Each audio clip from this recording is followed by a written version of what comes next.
Hello friends, a warm welcome to all of you in my YouTube channel Akhilesh education centre. This is Akhilesh Kumar. दोस्तों, आज हम लोग पढ़ने वाले हैं क्लास 10th में भौतिक विज्ञान और चैप्टर का नाम है प्रकाश का परावर्तन।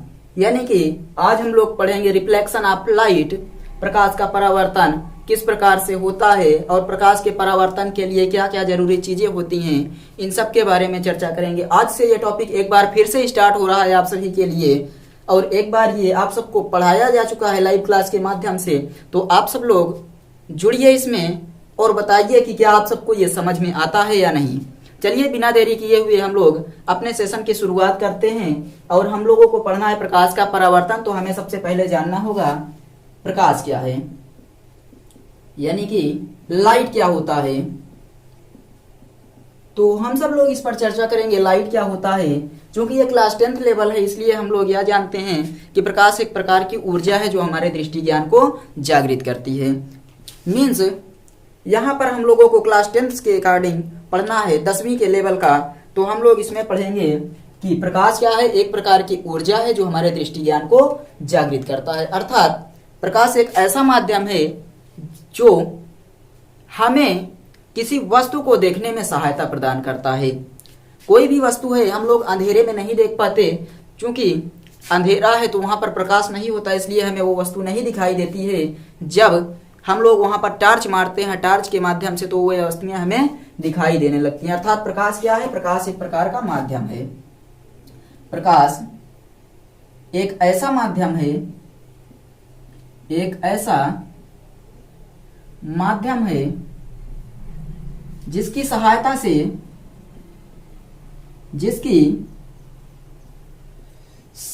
से हम वस्तुओं को देख पाते हैं, हम वस्तुओं को देख पाते हैं।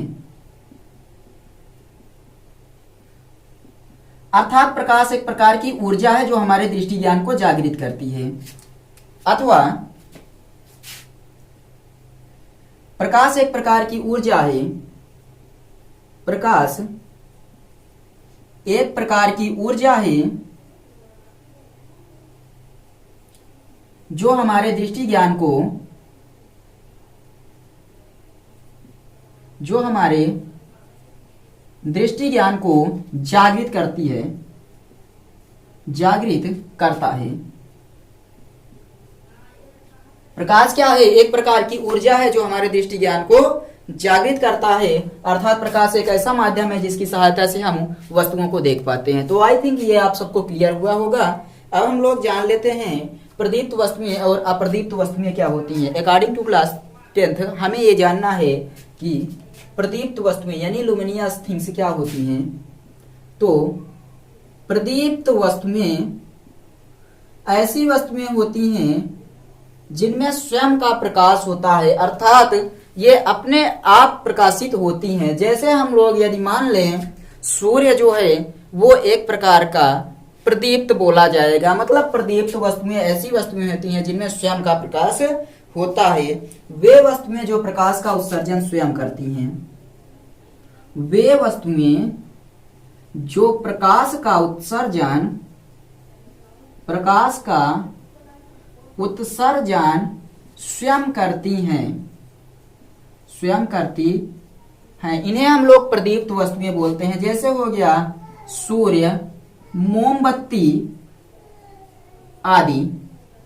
मतलब ये वस्तुएं क्या होती हैं जो प्रकाश का उत्सर्जन स्वयं करें, यानी कि इनके प्रकाश के उत्सर्जन के लिए किसी दूसरे माध्यम की आवश्यकता ना पड़े। जैसे कि जो हमारे पास चंद्रमा है वो सूर्य के प्रकाश से प्रकाशित होता है, तो हम लोग उसे बोलेंगे अप्रदीप्त वस्तुएं। अप्रदीप्त वस्तुएं। तो ये जो प्रदीप्त वस्तुएं हैं वे वस्तुएं जो स्वयं का प्रकाश उत्सर्जित करती हैं। और इसका मतलब होता है अप्रदीप्त वस्तुएं वे वस्तुएं जो स्वतः प्रकाश का उत्सर्जन नहीं करती हैं, स्वतः प्रकाश का उत्सर्जन नहीं करती हैं, बल्कि प्रदीप्त वस्तुओं के प्रकाश से प्रकाशित होती हैं, प्रकाश से प्रकाशित होती हैं, इनको हम लोग बोलते हैं अप्रदीप्त वस्तुएं। वे वस्तुएं जो स्वयं प्रकाश का उत्सर्जन करती हैं उनको प्रदीप्त वस्तुएं कहा जाता है, और वे सभी वस्तुएं जो स्वतः प्रकाश का उत्सर्जन नहीं करती हैं बल्कि प्रदीप्त वस्तुओं के प्रकाश से प्रकाशित होती हैं उन्हें अप्रदीप्त वस्तुएं कहते हैं। जैसे हो गया कुर्सी, और उसके बाद हम लोग यहाँ पर मेज बोल सकते हैं, चंद्रमा बोल सकते हैं आदि। मतलब वे सभी वस्तुएं जो अपने आप के प्रकाश से नहीं प्रकाशित होती बल्कि प्रदीप्त वस्तुओं का जब इन पर प्रकाश पड़ता है तब ये वस्तुएं दिखाई देती हैं। अगला चलिए हम लोग देखते हैं प्रकाशिक माध्यम क्या होता है। प्रकाशिक माध्यम, प्रकाश जिस माध्यम में होकर गमन करता है, जिस माध्यम से होकर गमन करता है उसे हम लोग प्रकाशिक माध्यम कहते हैं। प्रकाश जिस माध्यम से होकर गमन करता है उसे हम लोग प्रकाशिक माध्यम कहते हैं। इसको लिखेंगे, प्रकाश जिस पदार्थ से होकर गमन करता है, प्रकाश जिस पदार्थ से होकर गमन करता है उसे प्रकाशिक माध्यम कहा जाता है। लिखिए आप लोग, प्रकाश जिस पदार्थ से होकर गमन करता है, प्रकाश जिस पदार्थ से होकर गमन करता है उसे प्रकाशिक माध्यम बोला जाता है, प्रकाशिक माध्यम कहते हैं। प्रकाश जिस माध्यम से होकर गमन करता है उसे प्रकाशिक माध्यम कहते हैं। सामान्यतः इसे निर्वात माना जाता है।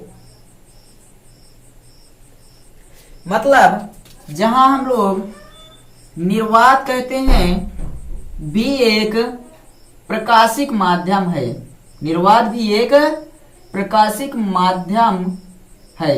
आप लोग इसी प्रकार लिखेंगे यहाँ पर, प्रकाश एक ऐसा माध्यम है जिसकी सहायता से हम वस्तुओं को देख पाते हैं, अथवा प्रकाश एक प्रकार की ऊर्जा है जो हमारे दृष्टि ज्ञान को जागृत करती है।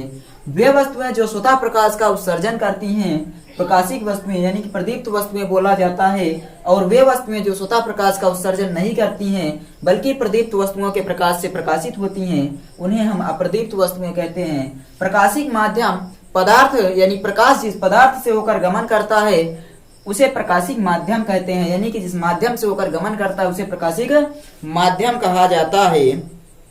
जो हमारे पास प्रकाशिक माध्यम है वो 3 प्रकार का होता है।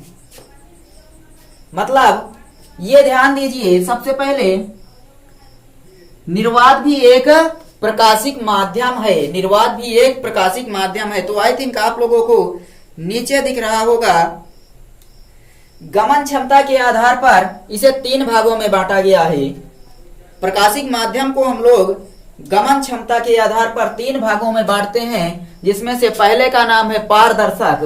पहले का नाम आप लोग समझते हुए चलिएगा। पारदर्शक क्या होता है, तो जिससे लगभग 100% प्रकाश आर पार निकल जाता है।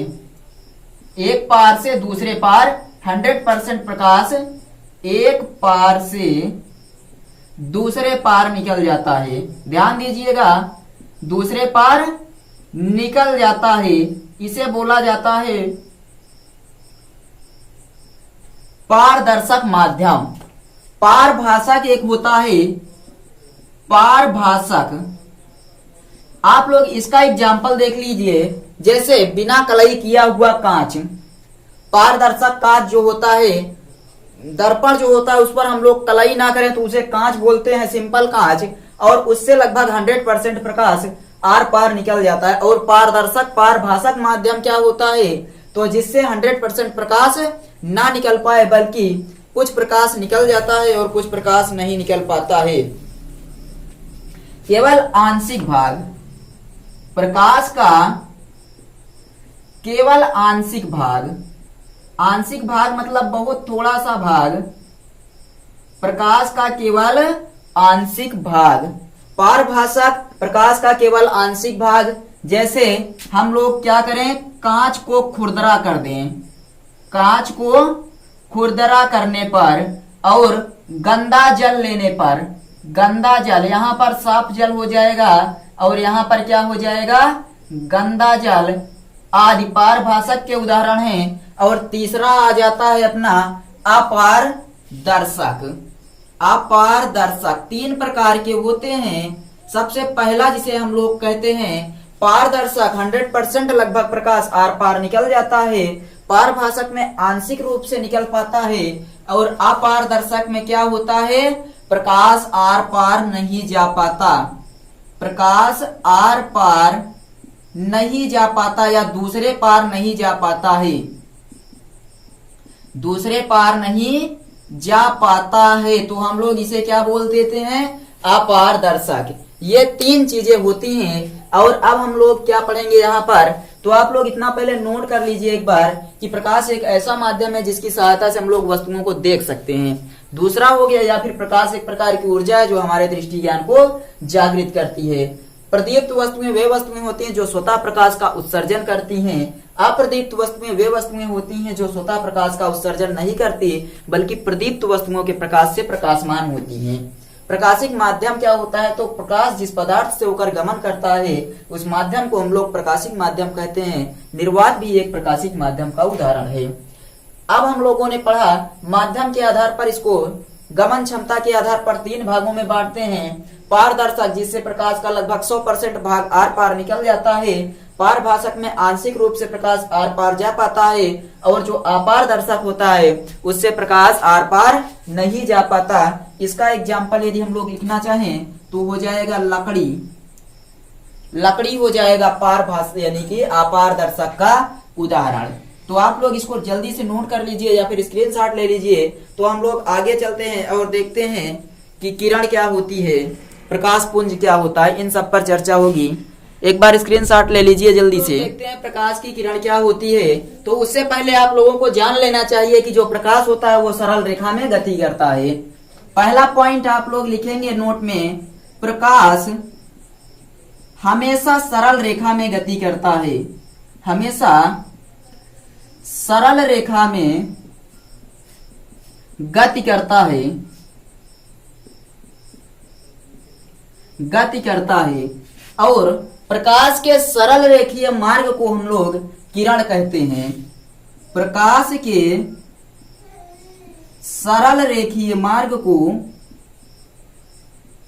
सरल रेखीय मार्ग को किरण कहते हैं। ध्यान दीजिएगा इन सब पॉइंटों पर। प्रकाश के सरल रेखीय मार्ग को किरण कहते हैं और किरणों के समूह को किरण पुंज कहा जाता है। किरणों के समूह को प्रकाश पुंज या किरण पुंज कहा जाता है, प्रकाश पुंज कहा जाता है। किरणों के समूह को प्रकाश पुंज कहा जाता है। प्रकाश हमेशा सरल रेखा में गति करता है। प्रकाश के सरल रेखीय मार्ग को किरण कहते हैं, किरणों के समूह को प्रकाश पुंज कहते हैं। अब ये जो प्रकाश पुंज होता है, प्रकाश पुंज ये 3 प्रकार का होता है। प्रकाश पुंज कितने प्रकार का होता है, 3 प्रकार का। तो कौन कौन से होंगे, ध्यान दीजिएगा। हमारे पास कुछ ऐसा हो सकता है कि सभी जो किरणें निकल रही हैं वो कहां से निकले, एक ही बिंदु से निकले, एक ही बिंदु से सभी प्रकाश किरणें निकले। दूसरा हो सकता है कि सभी प्रकाश किरणें एक बिंदु पर जाकर मिल जाएं, सभी प्रकाश किरणें क्या हो जाए, एक बिंदु पर जाकर मिल जाएं। तीसरा हो सकता है कि सभी किरणें एक दूसरी किरणों के समांतर निकल जाएं। तो ये ध्यान दीजिएगा, जब सभी प्रकाश किरणें एक बिंदु से निकलती हैं तो हम लोग इसे अभिसारी प्रकाश पुंज कहते हैं। मतलब ध्यान दीजिएगा, इसको हम लोग बोलेंगे अपसारी, इसको अभिसारी बोलेंगे। प्रकाश किरणें एक बिंदु से निकलेंगी तो इसको हम लोग बोलेंगे अपसारी प्रकाश पुंज, अपसारी प्रकाश पुंज। और सभी प्रकाश किरणें एक बिंदु पर मिलेंगी तो इसे बोला जाएगा अभिसारी प्रकाश पुंज, अभिसारी प्रकाश पुंज।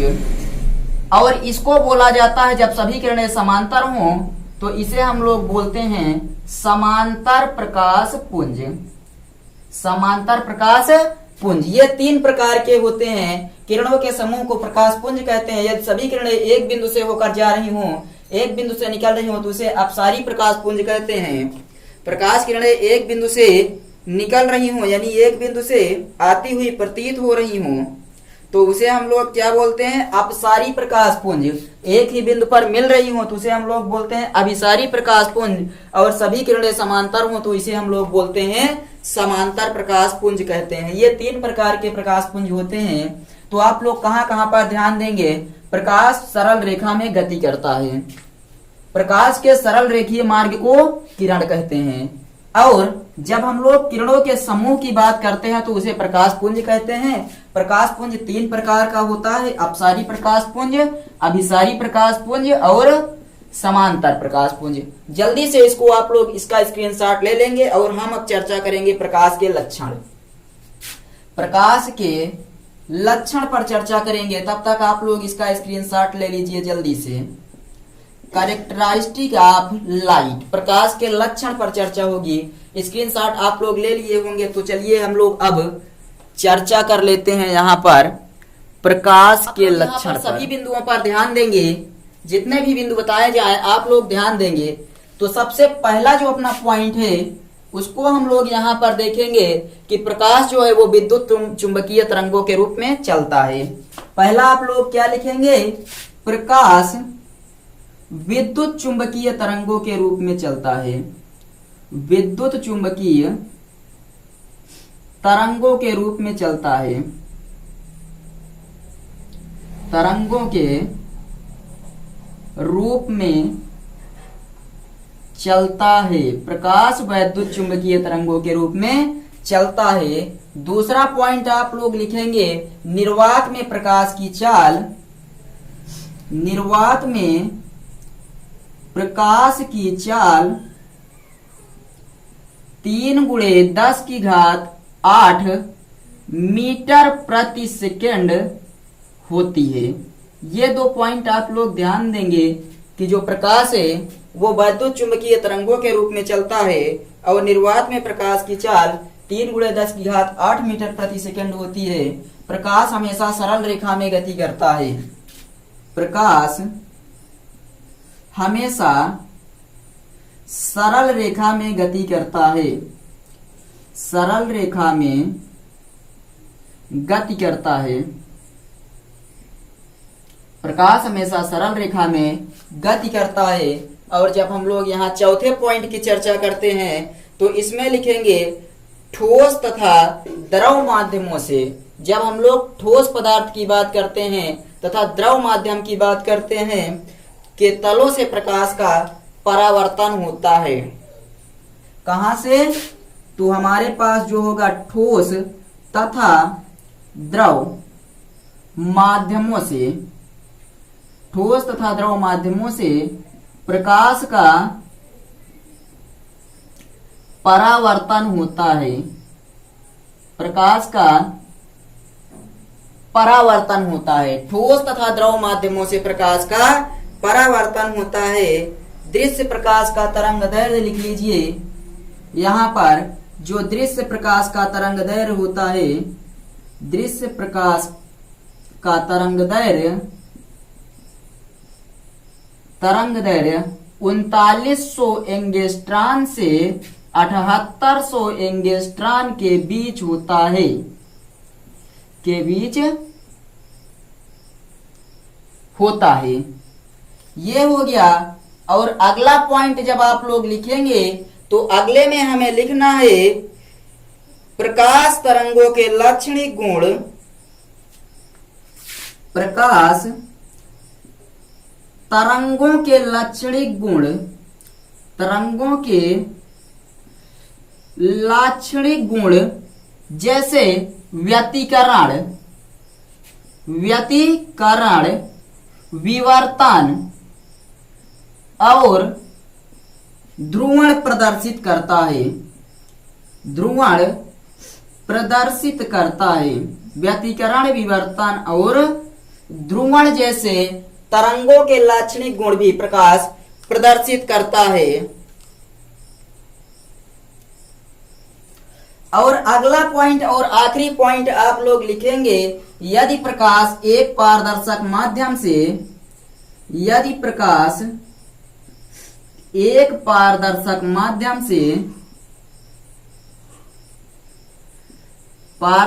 माध्यम से दूसरे पारदर्शक माध्यम